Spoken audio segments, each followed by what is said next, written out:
All right.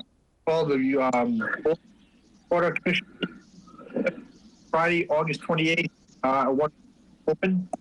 For a roll call on who's on the call. Judith? Here. Alan? Here.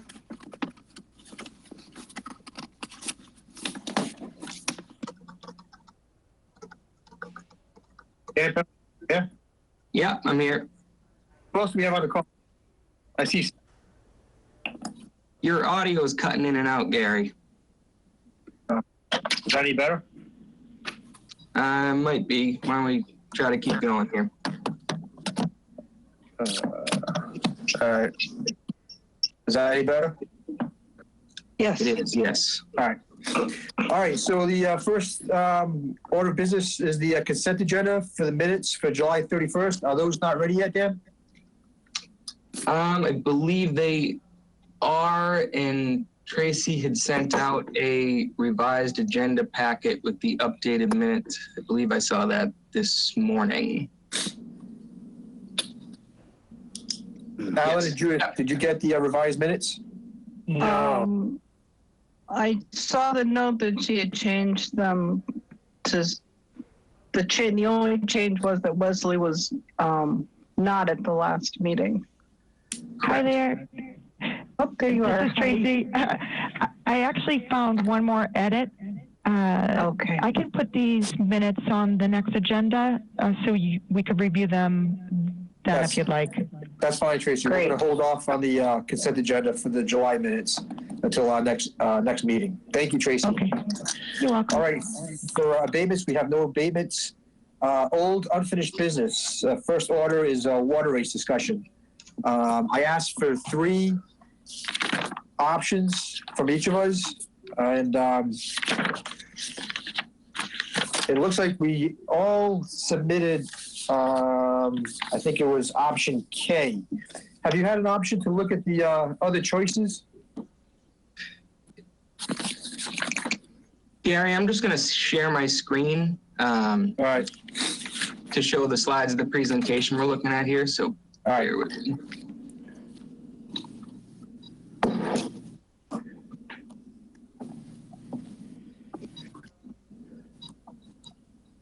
Thanks, Dan. Yep. All right, so based on these choices here, alternative A, G, H, J, and K, have you had the opportunity to review those alternatives and have any thoughts moving forward on these rate increases? Alan, I'll start with you. Yes, the ones I picked was alternate A, J, and K. And wait a minute. I'm all fudged up here. Alan, did you say A, J, and K? Yep. Okay. All right.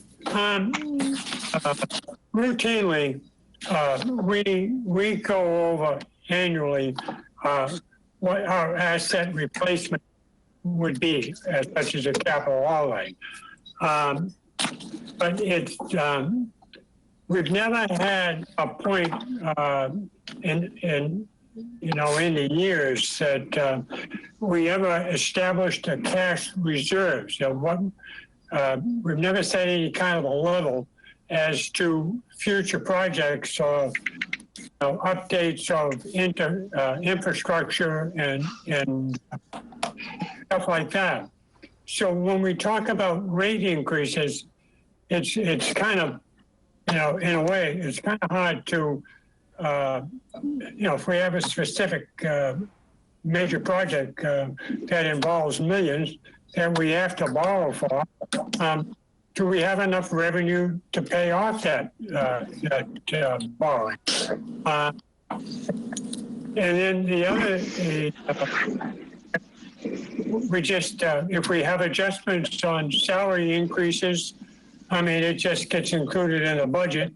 But at some point, again, the rates aren't adjusted to address those things. The real cost to service, again, we've looked at and a direction, but we need to do something more long-term, what are out there, and things of that nature.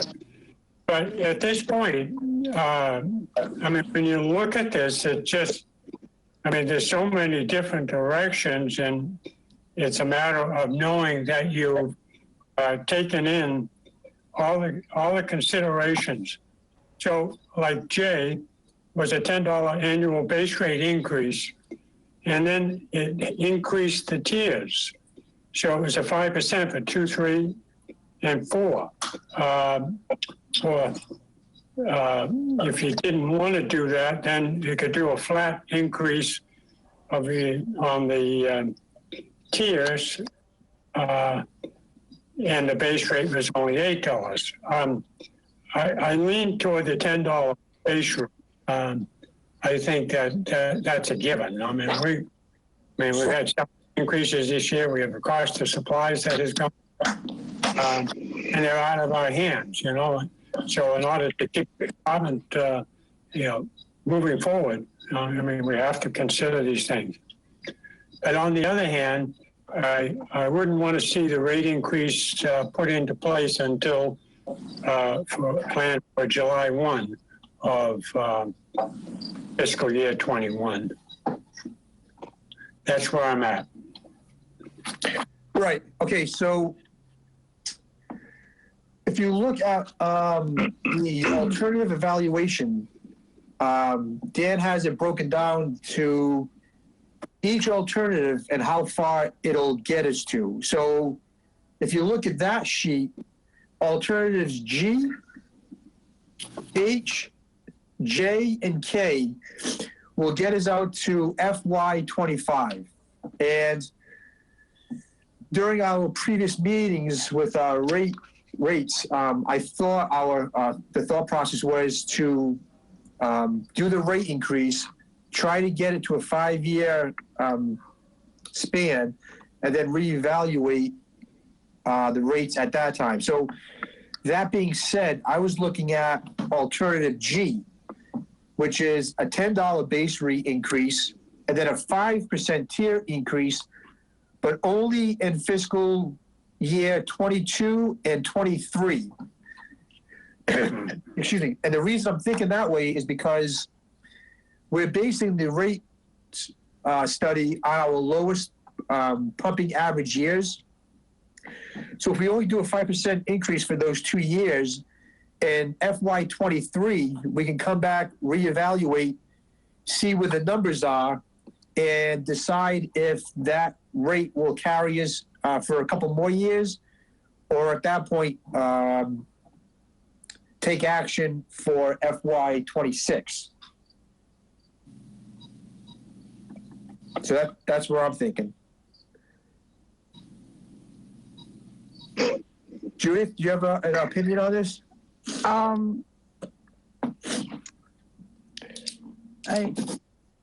I think you're both saying really good stuff. The real cost of service is key here. And so if we were to just hypothetically take, let's say, G or J, something that is for FY22 and 23,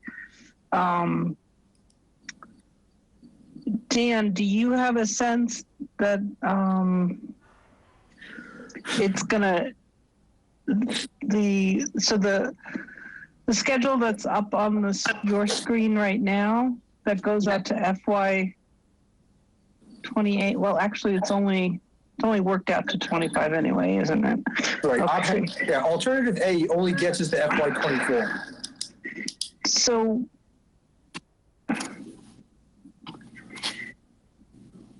none of these get us to 25, correct? They get us through 25, and the reason that we're seeing it transition from yes to no between FY25 and 26 is due to large capital project. Let me jump up here. Okay. that's when we have on our capital plan to paint the Pleasant Lake tank. Yep. And if we look at, So this is our existing rates. If you look, you can see our debt number goes up considerably between FY25 and FY26. So that's what's accounting for that drop off in FY25. Yeah. Okay. So then the only question I'm going to throw back to you guys is we briefly, somewhere pre-COVID, because we were sitting face to face, had a brief discussion, like on alternative J, that tier 4 would only increase 4%, and that would be the large commercial users. Is that something we want to consider as well?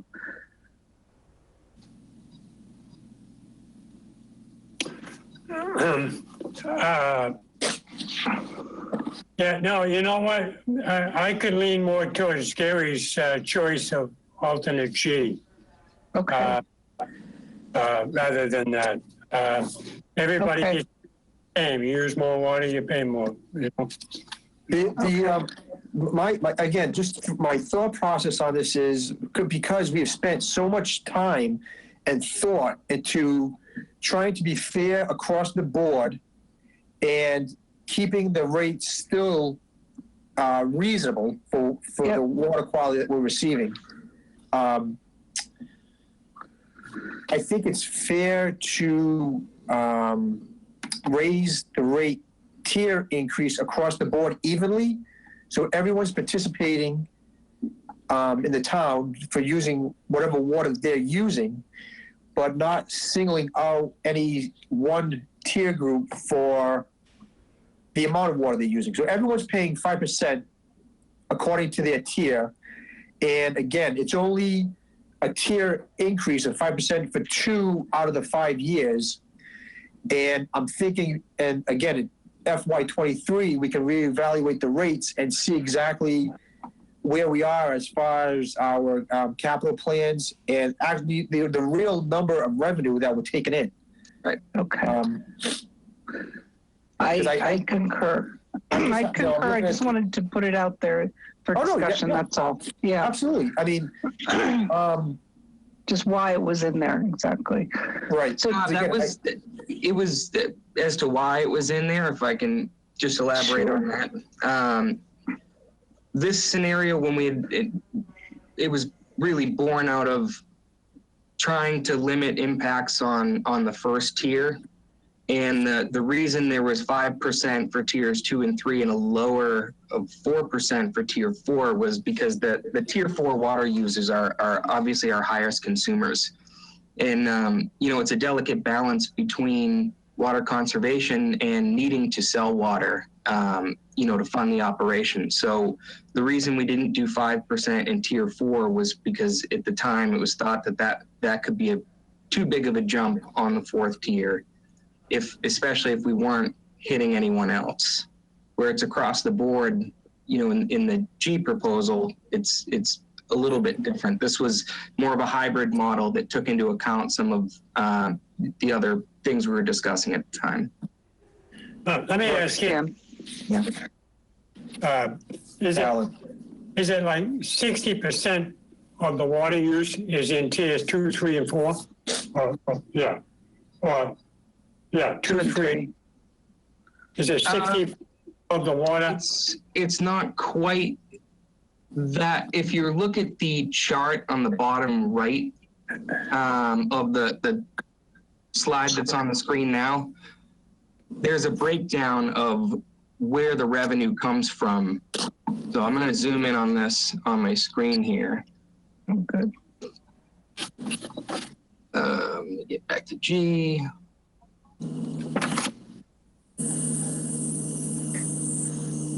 So the revenue distribution here, 34% of the revenue is coming from the base rate, and 30%, it's about 30% in that tier 4 category.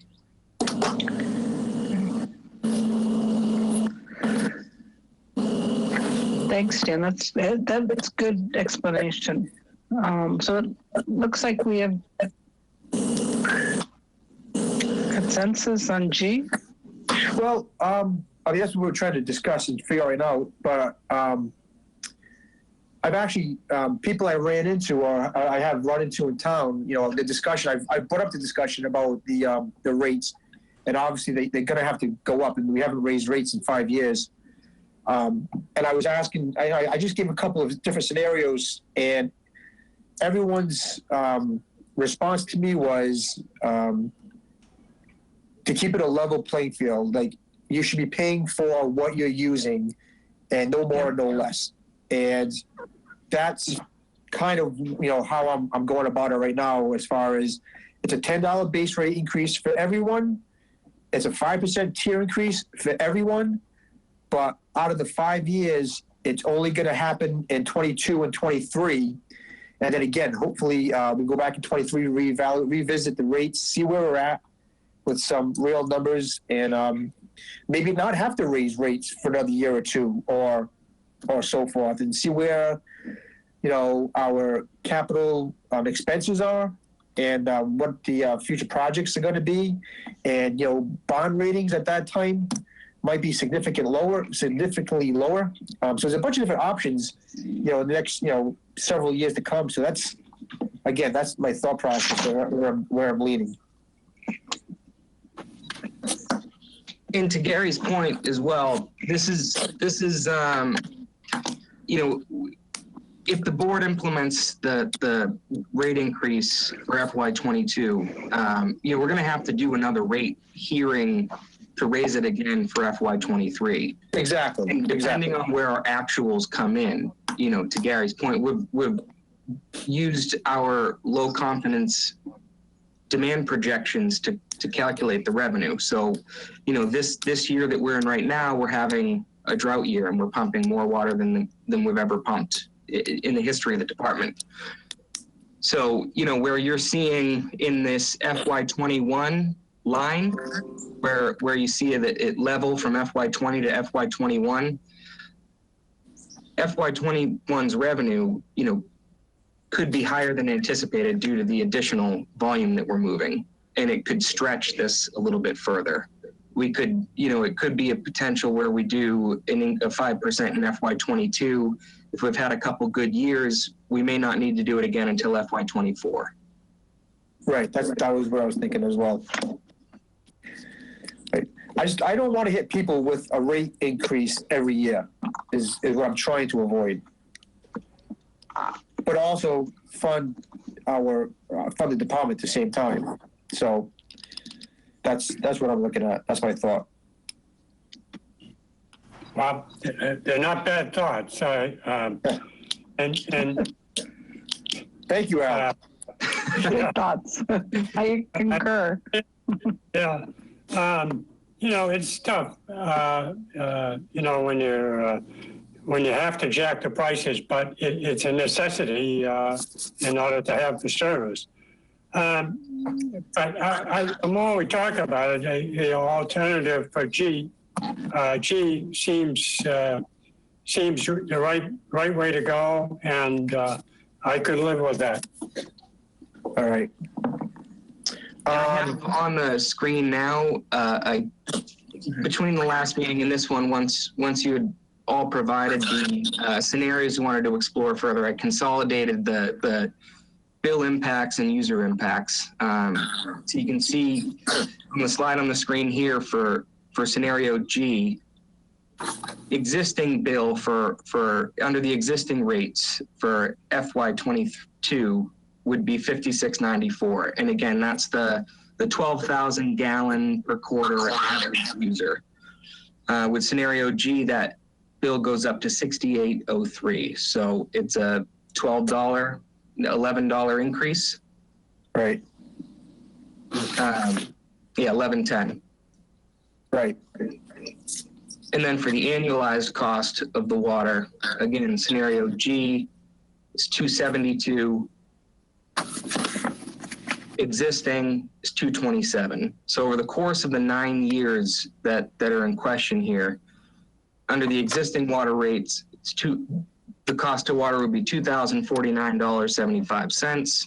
Under the proposed scenario G, it would be $2,388.11. So it's about $350 over the course of 9 years that would be the additional cost.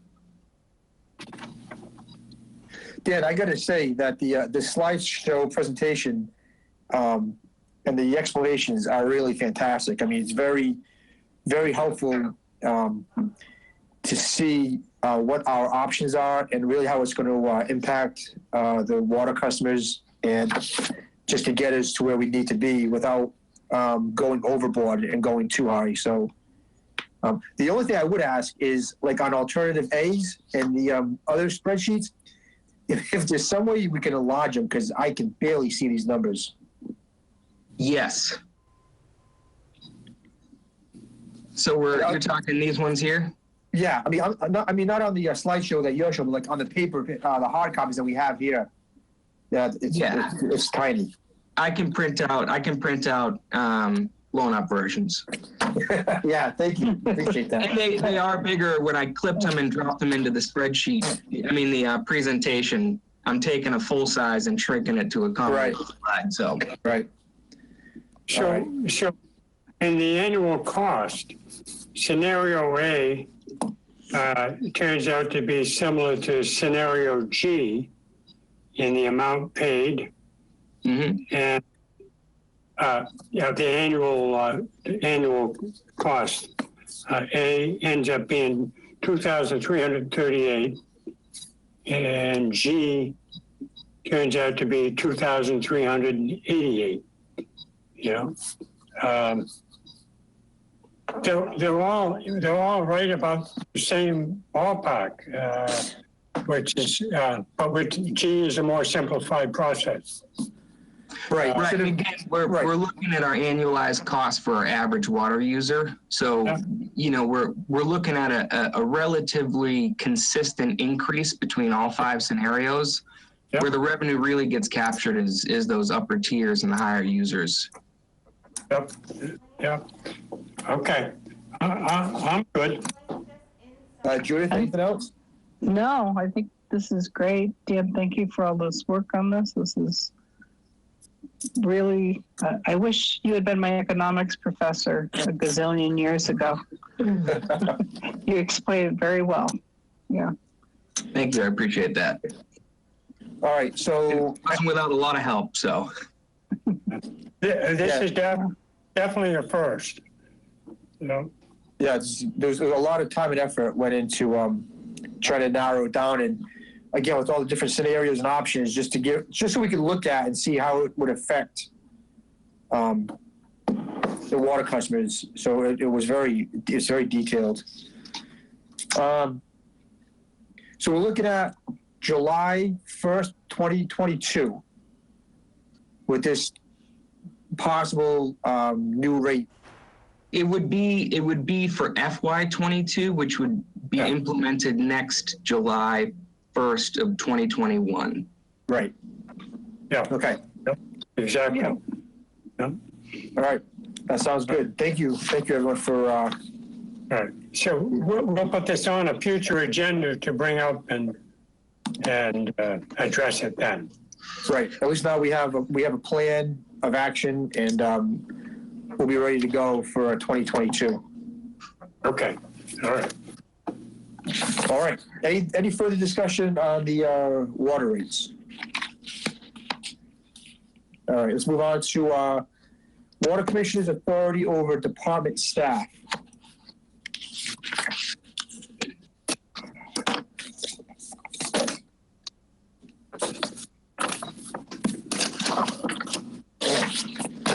All right.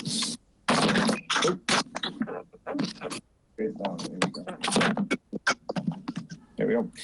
Okay, so I asked to have this put on again. I met with Dan yesterday, and we went over the Water Department employees contract. Now, Alan, obviously you've been here and involved the longest.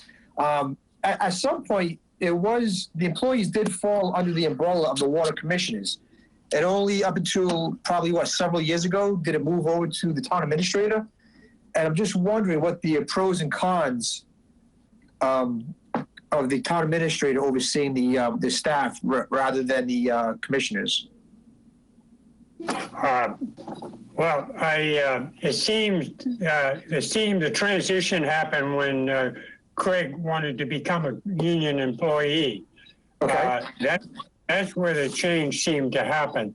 So it kind of, I want to say that kind of eliminated that negotiation, because now Craig is in the union and all the other union employees. We used to sit down and negotiate contract with the department employees before that, and we addressed everything. Right. I see the selectmen in this one, and I don't know when that happened. I can't help you there. But it usually was taking place with strictly the water commissioners. It was signed, sealed, and the commissioners made sure the funding was in place, and they presented at the town hall. Right. But when Chris came on, that seemed to be, we used to have labor council and all that, and that all stopped. All right. The thing I find interesting is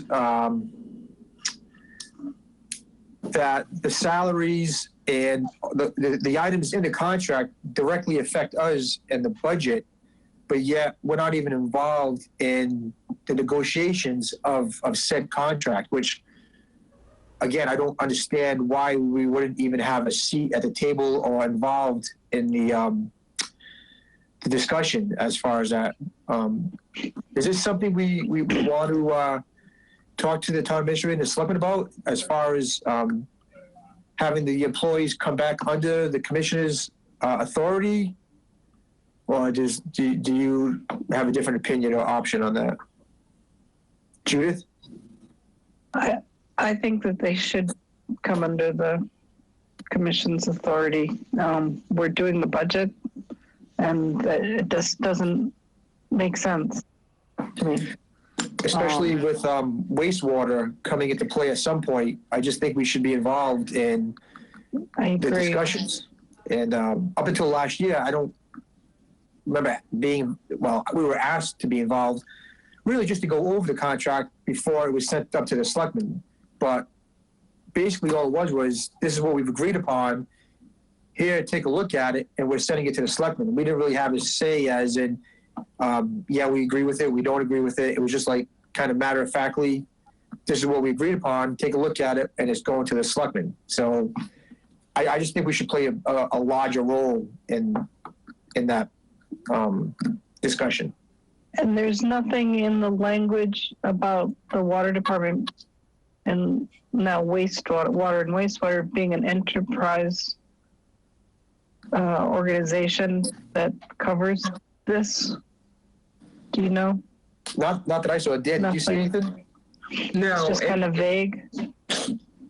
Yeah, and relative to the contract, I mean, the salary and wages are negotiated, and that's, like Gary said, it was done and then made available to the Board of Water Commissioners before going up to the selectmen. Now, the fact that there are enterprise funds, in my opinion, is what the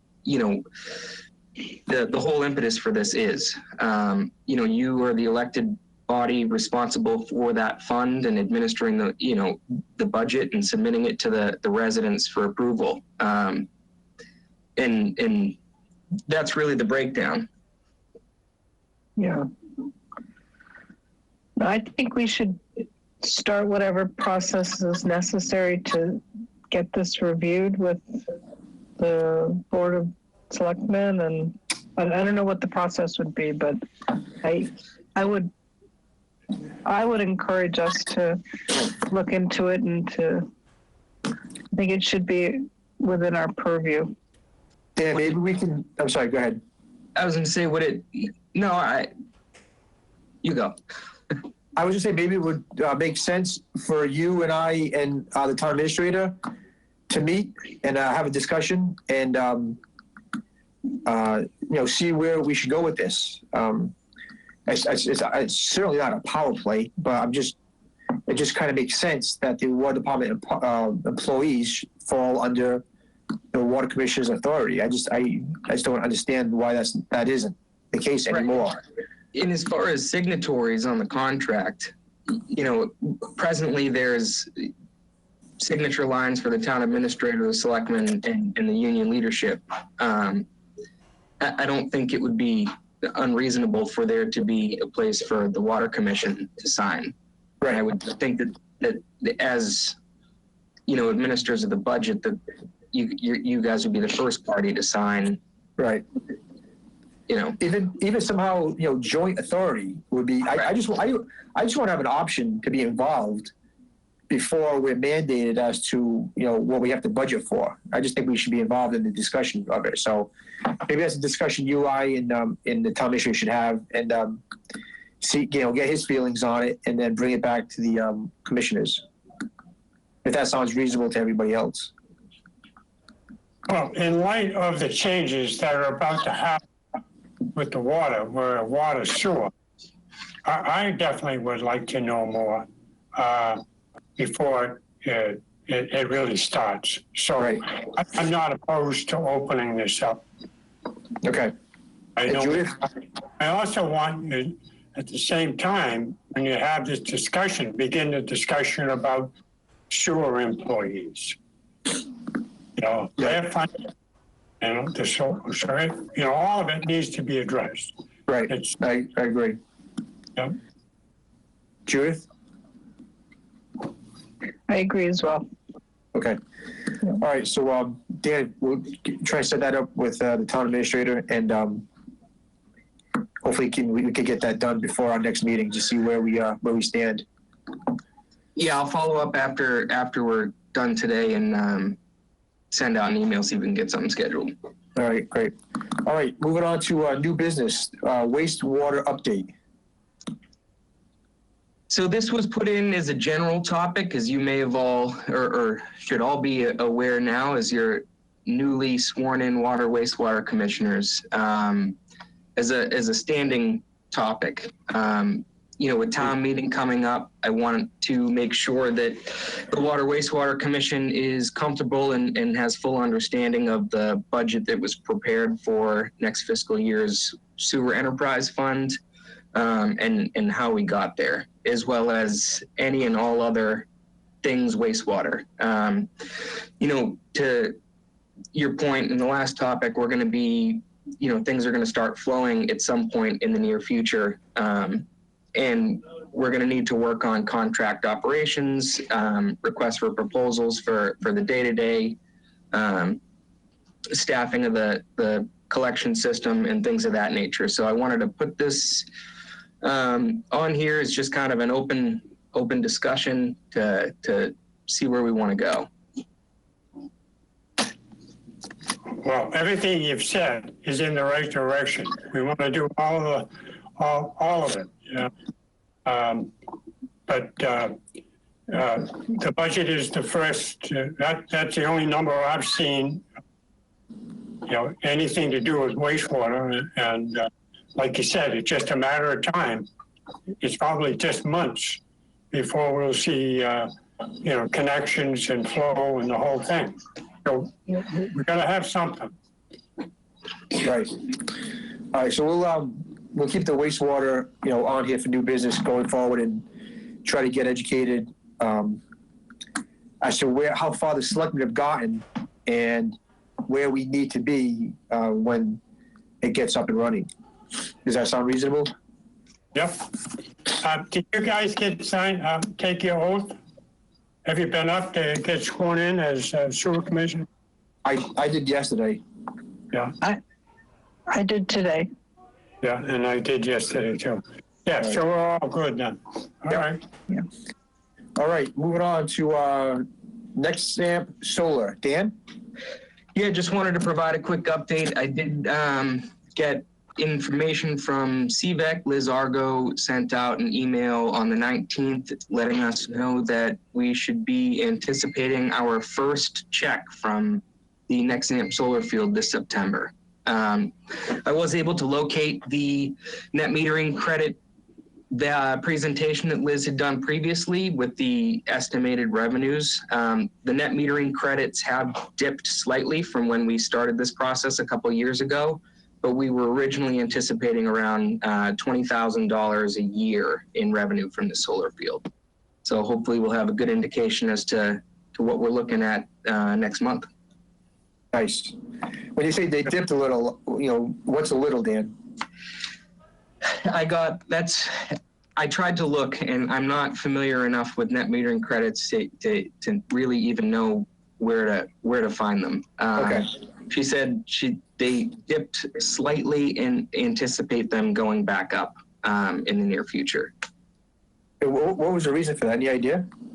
I am not aware, but I can reach out and inquire. I'm sure there's been a lot of geopolitical things in the last couple of years, so I can see what may have been the cause.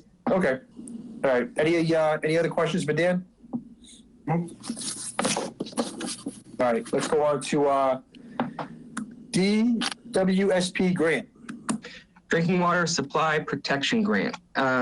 Again, I included in the packet was correspondence. I finally got an answer back from the Office of Environmental and Energy Affairs regarding the grant we had spoke about at right around the time of my anniversary date. So they are anticipating the next grant cycle being distributed early this winter. So I just wanted to let the board know that is on. Now we have some indication of the timeline. I'm going to be moving forward with reaching out to the appraisers to get that legwork done before the grant's advertised. So we'll be ready to go. Awesome. Great. Thank you. All right. So wrapping up the superintendent's report.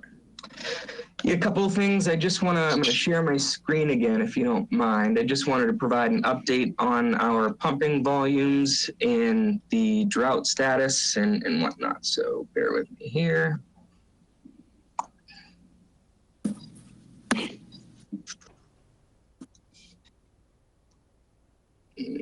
Okay.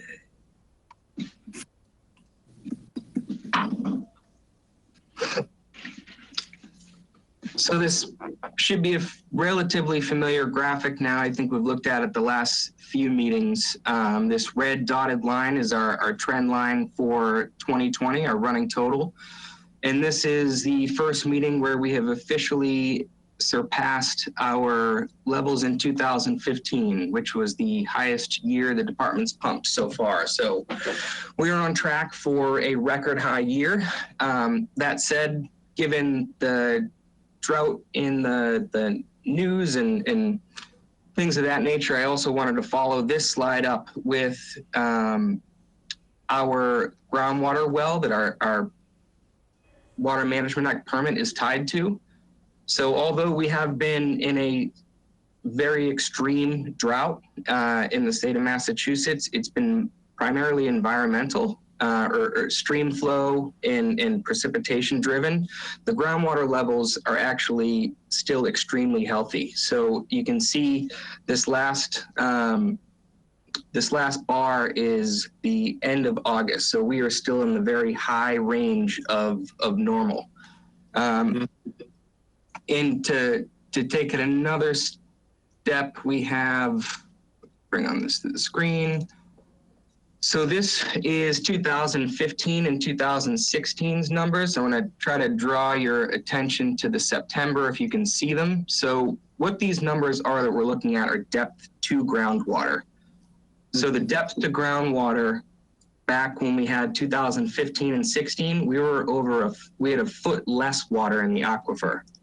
So although we've now surpassed 2015 and 16 in pumping volumes, and we've had a considerable amount of time without precipitation, our groundwater levels are still over 31 feet, or 30 feet, which is about a foot less than where they were in those two drought years 15 and 16. So we are still good. The wells are running. The well levels, our static and pumping water levels are still currently healthy. So everything is looking green for right now. That's a good slide, Dan. Thank you.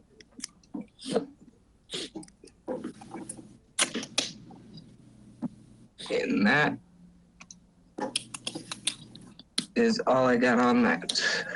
All right. Commissioners report. Judith, you have anything?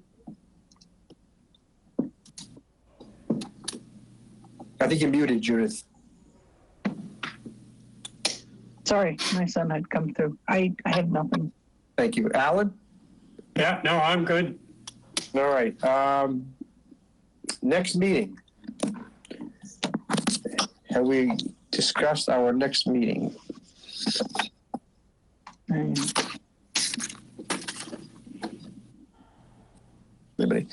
So we are looking for 2 weeks out. So it would be the week of the 7th through the 11th, which is actually Labor Day week.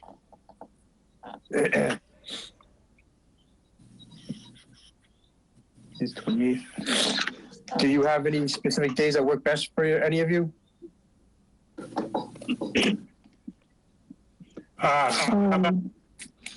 Thursday or Friday work best. Sorry. Okay.